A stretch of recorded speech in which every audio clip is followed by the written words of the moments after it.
ರಾಜ್ಯ ಸರ್ಕಾರದ ವಿರುದ್ಧ ಸಾರಿಗೆ ನೌಕರರು ಸಮರ ಸಾರಿದ್ದಾರೆ. ವಿವಿಧ ಬೇಡಿಕೆಗಳಿಗೆ ಈಡೇರಿಕೆಗೆ ಆಗ್ರಹಿಸಿ ನೌಕರರು ಪಟ್ಟು ಹಿಡಿದಿದ್ದಾರೆ. 38 ತಿಂಗಳ ಹಿಂಬಾಕಿ ಹಣವನ್ನು ಕೊಡಬೇಕು ಅಂತ ಹೇಳಿ ಒತ್ತಾಯ ಮಾಡಿದ್ದಾರೆ. 38 ತಿಂಗಳ ಹಿಂಬಾಕಿ ಅರಿಯರ್ಸ್ ಅನ್ನು ಕೊಡಬೇಕು ಅಂತ ಹೇಳಿ ಒತ್ತಾಯ ಮಾಡಿದ್ದಾರೆ. 2024 ಜನವರಿ 1ಕ್ಕೆ ಅನ್ವಯವಾಗುವಂತೆ ವೇತನ ಪರಿಷ್ಕರಣೆ ಮಾಡಬೇಕು. 2 ಬೇಡಿಕೆಗಳನ್ನು ಮುಂದಿಟ್ಟುಕೊಂಡು ಬೆಂಗಳೂರು ಚಲೋ ಹಮ್ಮಿಕೊಳ್ಳಲಾಗಿದೆ. ಬೆಂಗಳೂರು ಚಲೋಗೆ ಕರೆ ಕೊಟ್ಟ ಜಂಟಿ ಕ್ರಿಯಾ ಸಮಿತಿ ಬೆಳಗ್ಗೆ 10 ಗಂಟೆಯಿಂದ ಸಂಜೆ 4 ತನಕ ಬೆಂಗಳೂರು ಚಲೋ ನಡೆಯುತ್ತೆ. ವಿವಿಧ ಸಂಘಟನೆಗಳನ್ನು ಒಳಗೊಂಡಂಥ ಜಂಟಿ ಕ್ರಿಯಾ ಸಮಿತಿ ಈಗ ಪ್ರತಿಭಟನೆಗಿಳಿದಿದೆ. ಸಪ್ತ ವ್ಯೂಹ ಎಣಿಲಿಕ್ಕೆ 7 ಸಂಘಟನೆಗಳು ಮುಂದಾಗಿದ್ದಾವೆ. ಹಾಗಾದರೆ ಆ 7 ಸಂಘಟನೆಗಳು ಯಾವುವು ಅಂತ ನೋಡೋದಾದರೆ,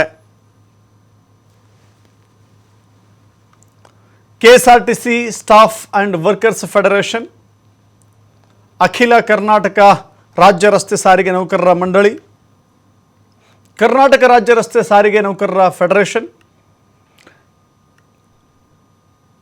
KSRTC ನೌಕರರ ಕ್ಷೇಮಾಭಿವೃದ್ಧಿ ಸಂಘ, ಕರ್ನಾಟಕ ರಾಜ್ಯ ರಸ್ತೆ ಸಾರಿಗೆ ನೌಕರರ ಸಂಘ, ವಿಶ್ವ ಕಾರ್ಮಿಕರ ಕೂಟ, ಕರ್ನಾಟಕ ರಾಜ್ಯ ರಸ್ತೆ ಸಾರಿಗೆ ನಿಗಮ, ಪರಿಶಿಷ್ಟ ಜಾತಿ ಪರಿಶಿಷ್ಟ ಪಂಗಡಗಳ ಕ್ಷೇಮಾಭಿವೃದ್ಧಿ ಸಂಘ.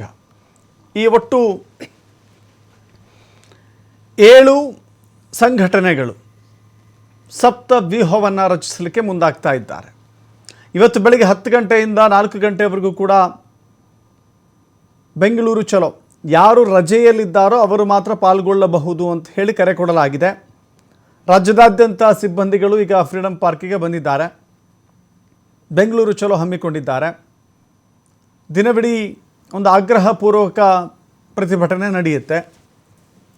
ಒಂದು ವೇಳೆ ಸರ್ಕಾರ ಸಾರಿಗೆ ನೌಕರರ ಬೇಡಿಕೆಗಳಿಗೆ ಸ್ಪಂದಿಸದೆ ಹೋದರೆ ಮುಷ್ಕರವನ್ನು ಬಹಳ ತೀವ್ರ ಮಟ್ಟಕ್ಕೆ ತೆಗೆದುಕೊಂಡು ಹೋಗಲಿಕ್ಕೆ ಸಿದ್ಧತೆಯನ್ನು ಅಥವಾ ತೀರ್ಮಾನವನ್ನು ತೆಗೆದುಕೊಳ್ಳಲಾಗುತ್ತೆ. ಸಂಪೂರ್ಣ ಬಂದ್ ಕರೆ ಕೊಡಬೇಕು ಅಂತ ಹೇಳಿ ಸಂಪೂರ್ಣ ಬಂದ್ ಕರೆ ಕೊಡಲಿಕ್ಕೆ KSRTC ಈ 7 ಸಂಘಗಳು ನಿರ್ಧಾರವನ್ನು ಮಾಡುತ್ತವೆ. ಸಂಜೆ 4 ಗಂಟೆವರೆಗೂ ಕೂಡ ಸರ್ಕಾರಕ್ಕೆ ಡೆಡ್ಲೈನ್ ಇದೆ. ಆ ಡೆಡ್ಲೈನ್ ಒಳಗಾಗಿಯೇ ತೀರ್ಮಾನವನ್ನು ತೆಗೆದುಕೊಳ್ಬೇಕಾಗಿದೆ. ಇಲ್ಲವಾದರೆ ಪ್ರತಿಭಟನೆಯ ಬಿಸಿಯನ್ನು ಕೂಡ ಸರ್ಕಾರ ಅನುಭವಿಸಬೇಕಾಗತ್ತೆ. ಸೊ ಹೀಗಾಗಿ ಸರ್ಕಾರದ ಮುಂದೆ ಒಂದು ಸವಾಲಿದೆ. ಈ ಸವಾಲನ್ನು ಹೇಗೆ ಬಗೆಹರಿಸಿಕೊಳ್ಳುತ್ತೆ ನೋಡಬೇಕಾಗಿದೆ.